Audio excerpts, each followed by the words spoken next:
Yeah, Mm. that was rich. I have a couple questions. I have two questions to start off, and they're pretty much connected. But I was going to ask, and answer this however you want to answer it. But how can people avoid falling into these addictions, and how and where do some of these addictions start? How do people get trapped into this? Where does it start? What's the gateway? I think you are spot on, at least from my experience with those two questions being connected, Rex. My experience is that we, as I said earlier, we kind of come into this world and then we have certain life experiences that teach us we're not blank enough. And then we end up kind of stumbling into these things that actually provide some kind of solace to us. I think my first exposure to pornography when I was probably about 11 years old, I happened to stumble into it in a hollowed out tree in the park by my high school. And with Wow. my brothers and my friends, and we all saw it and we didn't know what we were seeing. It totally blew my template open, like in terms of what I was seeing sexually. But I didn't feel like I could go home and tell my parents about it because I was afraid something was weird. I felt excited, but I also felt sick and scared. And so I kept it secret. And then the next day, after everyone else had gone home, I ran back up there to try to figure out what was going on again. And I went back to it and come to find out, 20 years later, my Oh, is brothers that all did right? the same thing. So we secretly went with, we secretly went back to this place trying to figure out what's going on. And often the way an addiction starts is it's curiosity that then leads to sort of entertainment. And then the entertainment starts to become this solution for emotional problems. And at that point, that's where it moves from maybe just a behavior to the beginnings of an addiction. And then when I continue to do it and I can't seem to stop it, and now it's fueling that I still don't like myself, that's that feedback loop that is really difficult to break. So how do you break it? Down at the core, it's the shame response. I have to actually do the deeper work of understanding where and how I didn't believe I was good enough. And then on the day to day, I have to start treating myself differently, like my life actually matters and that I'm valuable and important. Yeah, that's it's interesting that it is a negative feedback loop, and that the stigma of it almost feeds it and causes it to fester. You mentioned being a Christian, which I'm a Christian also, and I appreciate what you're saying. Is like you feel this guilt, and that's definitely like I feel like it's something from the spirit kind of revealing to you, hey, you're doing something wrong. You shouldn't be doing this. But it is hard to break that cycle, like you said. You had some good tips. Is there something I thought about when you were talking was, what do you do? Like you were talking about finding a good person or a partner that could kind of accountability partner. Is that correct? That's right. Or just some team I members would that, imagine it's got to be hard for people to find somebody that they can trust. What if do you ever run into where people have somebody where that person's actually maybe using it against them? Maybe not intentionally, but it's just causing more of a problem. yeah. Well, I'll give you another personal story here. When everything broke open in my own life, my wife found out. She didn't know what to do. She ended up actually leaving me. I was alone. I hadn't told anybody yet. I had told nobody yet. And there were a few people I went to and I got different responses. The first one I went to was a church leader, and I was so afraid that my church leader was going to judge me. And that church leader listened to my whole story. He sat there, he cried with me. He got up from around his desk. He came and put his arms around me and he hugged me and said I was still worthy of love. And something inside of me broke for the good. And then I also called my dad. He's the guy I look up to the most. And in that moment, he was like, Tyler, you should divorce her anyway. You should do this. You should do that. You should do this.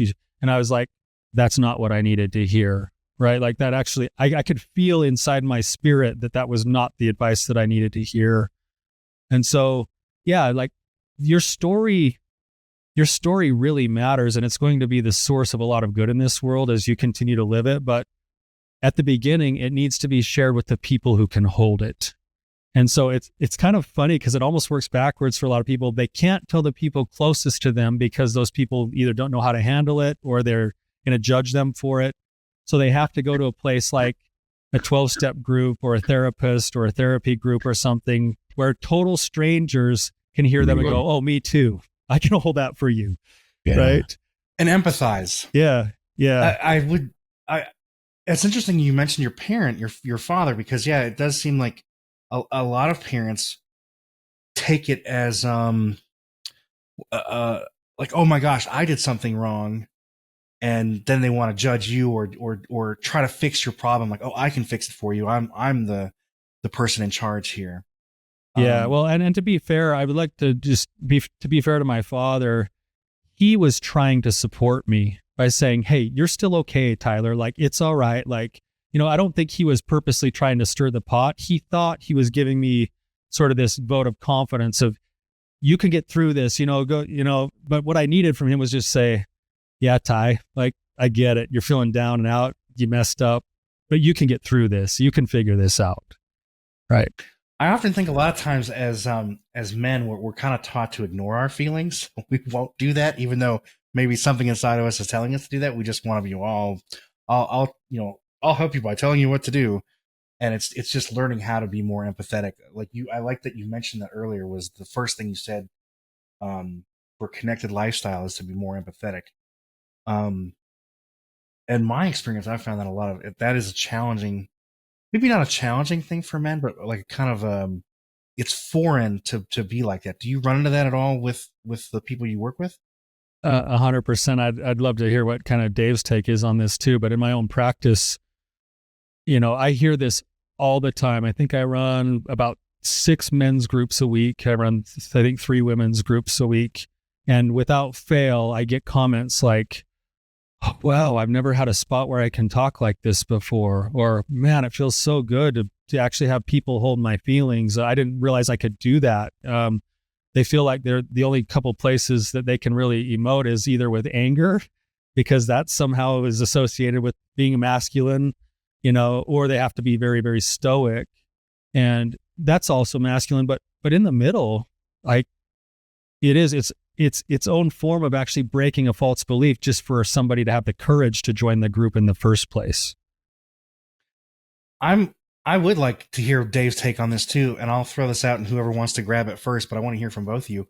What are some ways that you would recommend helping people, and I'm going to guess more likely men, to be more empathetic or learn to be more empathetic? What are there things that they can do or practice that will help them be more empathetic?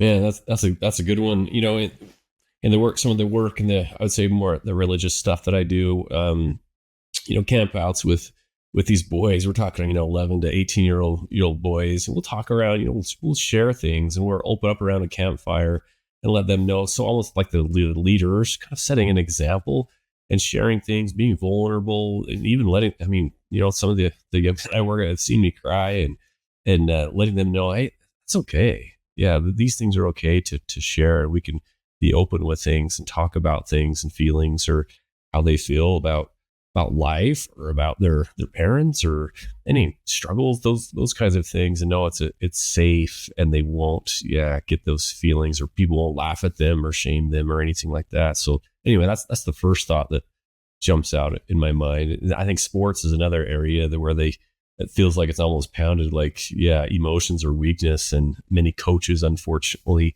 kind of back that up. And if you're, no, we don't want wimps around here, and wimps do this, a certain way. We don't talk about feelings or things, but so it's an uphill battle in my mind for boys, especially, to be able to feel like they can share. I was blessed or grateful for a good dad who was, and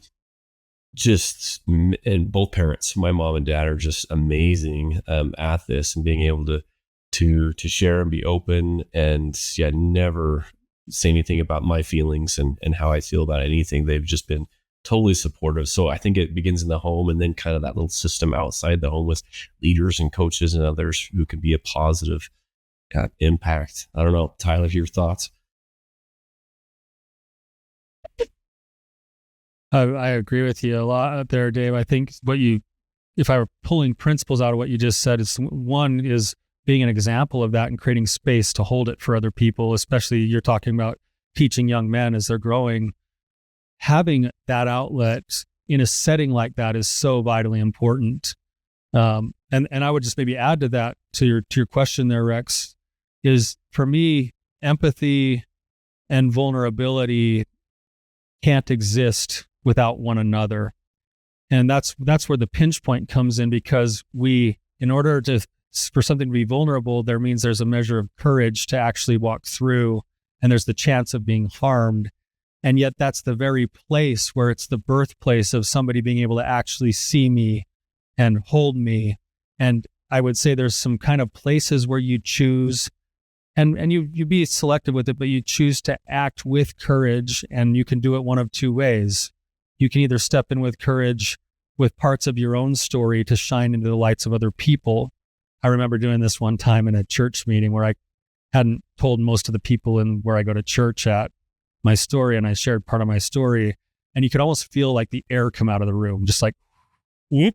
And I felt this feeling of like, uh-oh, I don't know if I'm coming back to church next week or not. I went home and I was like shaking. I'm like, I can't believe I just did that to my wife. And she's like, well, why did you do it? And I told her why. She's like, well, you did the right thing. And then, you know what, it was weird because there were certain people that to this day still don't talk to me much. But what was also more important is there was several people who afterwards either came to my house or made phone calls and said, oh my gosh, thank you. Like, me too. Oh, that feels so good.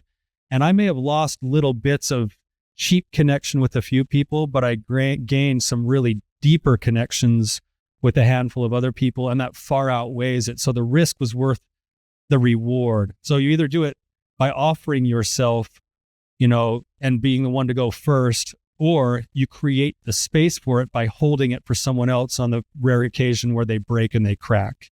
And you amplify that for them and say, you know what? Bring more. I can hold that. I'm happy to hear that. I'm so glad you're sharing. I think that's something we are called to do as Christians, and it can be very difficult to do often. I guess I wanted to share too, like my kind of journey to empathy. I went through military school. It was all like, stuff your feelings. You got to do what you got to do. I was a platoon sergeant, which was fun. But I remember, years later, getting married and coming home and being upset about something, and my wife was like, well, what's wrong? And I just like stormed off into the other room. And I remember thinking this, I don't even know why I'm upset, and being like, maybe I should start paying attention to some of the things that are going on throughout the day that might be actually bothering me. And just going through that process, it took a long time to do, but actually starting to identify, oh, I didn't like that thing. I didn't like that interaction.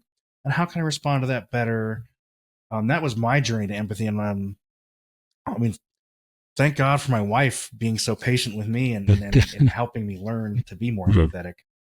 Tyler, this has been an awesome conversation, and I'm just amazed by all this. And I thank you for coming on and sharing this. This has been great. Yeah. Thank you. Thank you for the good you guys are doing in the world. Like, the world needs more of you. So thank you. Yeah, likewise, Tyler. We sincerely appreciate it. Thanks for joining us today. Hey, do us a favor and take a few minutes to subscribe to our podcast and the Utah Marriage Commission YouTube channel, where you can watch this and every episode of the show. When you hit the like button and leave a comment, your feedback helps us improve the show. And don't forget to share this episode with a friend. You can also follow and connect with us on Instagram at Stronger Marriage Life and on Facebook at Stronger Marriage. Be sure to share with us what topics you want us to explore or what you loved about today's episode. If you want even more resources to improve your relationship connection, visit our website at strongermarriage.org, where you'll find free workshops, webinars, relationship surveys, and more. Each episode of Stronger Marriage Connection is hosted and sponsored by the Utah Marriage Commission at Utah State University. Finally, a big thanks to our producers Rex Polanis, Kirsten Wilson, and the team at Utah State University. And you, our audience. You make this show possible. The opinions, findings, conclusions, and recommendations expressed in this podcast do not necessarily reflect the views of the Utah Marriage Commission.